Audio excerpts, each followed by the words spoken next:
What's up guys? Today maglalaro po tayo ng manonood po tayo ng horror pero drawing lang po siya. So subscribe niyo na po to. Basta po. And let's start na po. Mga 5 lang po papanood ko sa inyo yan. Ito natin. Mga 5 lang po papanood ko sa inyo. It was April 1st, 2001. I was at home watching TV when I heard a big bang on my back door. I didn't know who or what it was. Thought it was a raccoon or something. So I kept watching TV. I will never forget what I heard. Someone whispered, "I am coming for you." I turned to see who it was, but no one was there. I went outside and yelled, "Who's there?" I went back inside, and then I saw it. It was a man with a white rabbit mask holding a kitchen knife. I ran to the kitchen and grabbed a knife and turned on the light. The guy took off his mask, and it was my friend, Fred. I was relieved, and he yelled, "April Fools!" I asked how he managed to get so far when he whispered in my ear. He looked confused. To my surprise, he said, "I never whispered in your ear." Rabbit ka lang. That's when I knew something was in my house. I told Fred to hide and call the cops. When the cops got there, they saw a man with long black hair robbing stuff from my house. He had a pistol and some pocket knives. The cops told me he had broke out of prison a couple days before the incident. Pangit. Wala po yun.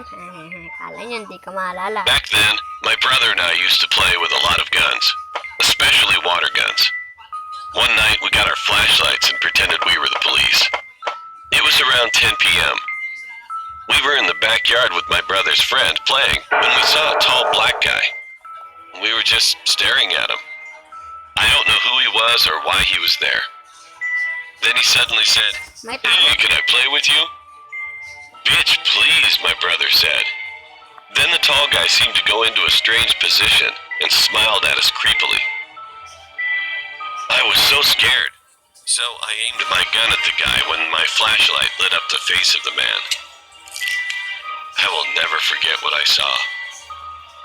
There was a big X on the middle of his forehead, and the guy was eating a piece of glass, literally eating it and bleeding.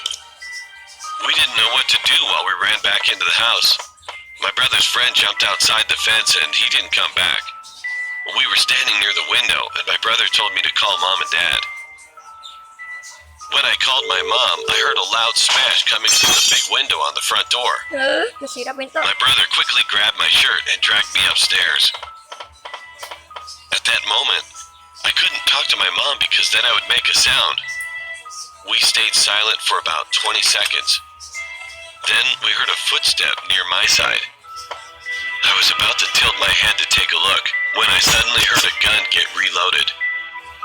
My brother quickly punched the guy. I ran so fast downstairs. We had to live. We were almost to the door when we heard a gunshot. We quickly ran to the nearest neighborhood and told someone what happened. We called Mom and Dad and also dialed 911. When the police came to our house, they found fresh blood trails from the living room to the bathroom. There, they found the guy bleeding to death, as if the guy wanted us to watch him commit suicide or possibly kill us. Well, I don't know, but that was some serious madhouse shit, and I would never ever forget what happened. Black-eyed woman. Up to na yon. I was 11 years old at the time. It was a horrible event. I lived in Texas, but my family decided to go to California during the summer of 2015.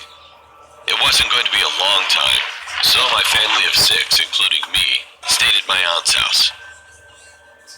One night, my parents went to a party, and both of my brothers and I didn't want to go, so we stayed behind. My aunt's daughter stayed with us too. It was around 6 p.m. My parents said they were coming back around 2 a.m.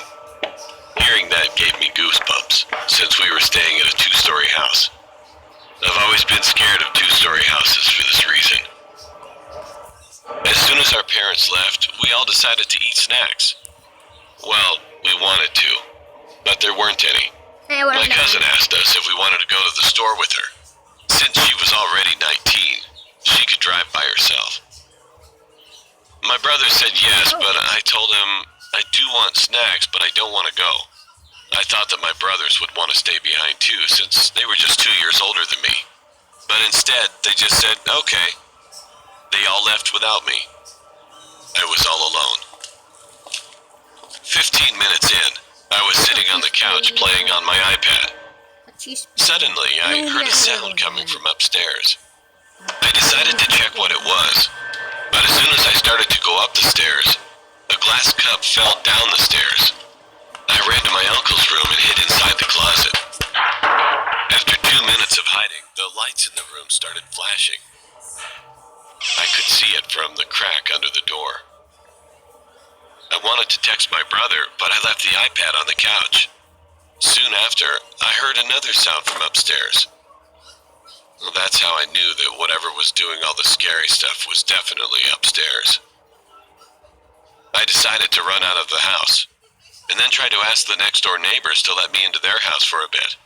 But before I could, I checked the upstairs window when I got outside, and I saw a figure in one of the rooms. It was a clear image since it was barely 7 p.m. The figure was definitely the creepiest thing I've ever seen in my life. I saw a woman with a black dress. She was pale and had dark eyes. It was as if she accidentally messed up her makeup and got black makeup all around her eyes. She also looked kind of like a nun. I stood there, watching her for like 10 seconds.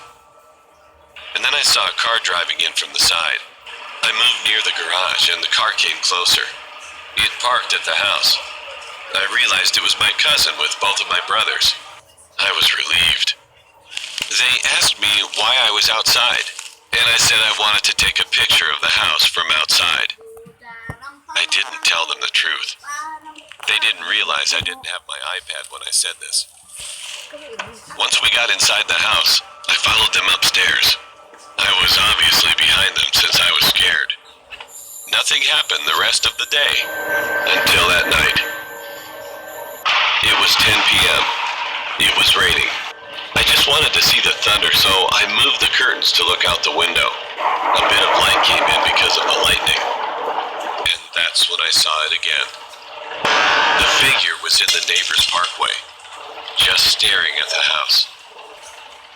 I will never forget that night no matter how hard I try.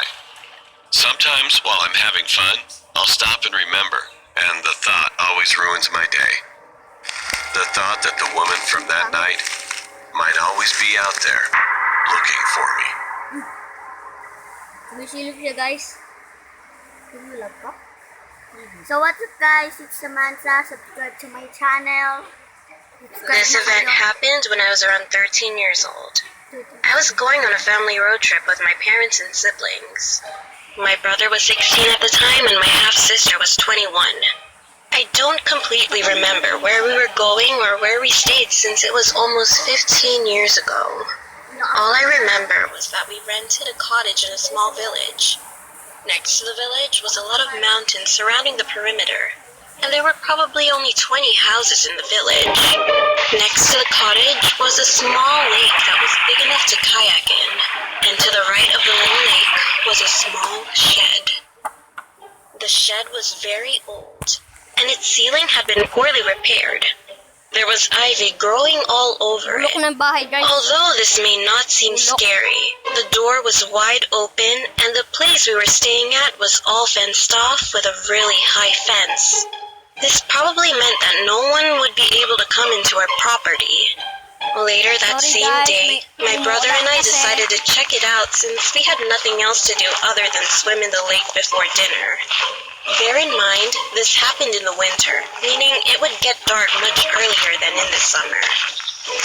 We walked up towards the shed, and as we walked towards it, we realized that a source of light was shining through the ceiling. It didn't seem like it was a normal ceiling light, but was almost like a torch. We saw the light slowly move around in between the cracks of the shed. Then, in one sudden motion, the light randomly pointed at us. My brother and I were petrified by the situation. both looked at each other with blank expressions. Our parents were in the lounge watching TV, so they wouldn't be able to hear us at all if we cried out for help. I don't like to be cliche, but my big brother is a very strong person, emotionally, physically, and mentally. So I was surprised when I saw his lower lip tremble out of the corner of my eye. I thought he was going to protect me by telling me what to do, but instead he just stood there, frozen, like me, with a petrified face as the bright light blinded us through the gaps between the walls of the shed for what felt like an eternity. Suddenly, the light switched off. A small sense of relief hit me as the light turned off, but I was still scared for my life. Because the light was shining on our faces for so long, our eyes were not used to the dark. When we tried to escape by running in the opposite direction towards the cottage, we couldn't see where we were going. Then, as if the situation couldn't get any worse, we heard a loud shuffling sound coming from the shed. We could hear the sound starting to crescendo as we ran silently towards the cottage. The sound was getting louder and louder. Soon after, I could just make out a hollow voice coming from behind us. I hesitantly looked behind me. To my horror, I saw a middle-aged man standing next to the shed with a flashlight in his hand. His hands were covered in what looked like blood, and his hair was greasy as if he never showered once in his life. He had a long beard that looked tangled and disgusting. In a faint voice, he said, "Come here, child. I have many toys in here. Do you want to play some games with me?" He said this with a creepy smile and eyes wide open without blinking. He looked as if he was talking to me. I instantly screamed as loud as I could, and my brother grabbed my hand with dear life as we sprinted back into the cottage. We told our parents what happened, and I hugged my brother and sister with tearful eyes. They didn't believe us at first because they were so shocked by the situation and so confused. But when they saw the monstrous man's face pressed up against the window with a bloody butcher's knife in his hand, they screamed in horror and immediately called the police. The police were nearby since it was a small town, but as the sirens came, we saw the man run back to his shed, and unfortunately, they never caught him. They asked us what he looked like and what he said to us. The police told us that a girl that looked similar to me and was roughly the same age as me was murdered last month because of that man we saw from the shed. I can't imagine what would have happened if we stayed in a busy town that weekend, or if the police didn't make it in time. So, ayun na po. I am now scared to go